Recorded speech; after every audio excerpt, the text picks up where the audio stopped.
सोनम वांगचुक यांच्या उपोषणाचा आजचा 18वा दिवस आहे. धर्मेंद्र प्रधान शिक्षण मंत्री यांचा राजीनामा व्हावा म्हणून ते उपोषण करायला लागले 18 दिवसापासून. पण भाजपचं समर्थन करणाऱ्या सोनम वांगचुक यांना आता कळून चुकलं असेल की भाजप सरकार आणि काँग्रेस सरकारमध्ये काय डिफरन्स आहे.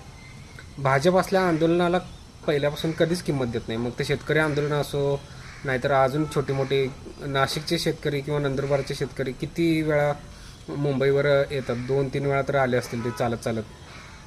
किंवा पंजाबचे शेतकरी वर्षभर तिथं ठाण मांडून बसले, वर्षानंतर मग दखल घेतली की ज्यावेळेस उत्तर प्रदेशची निवडणूक आली त्यावेळेस त्याची दखल घेतली.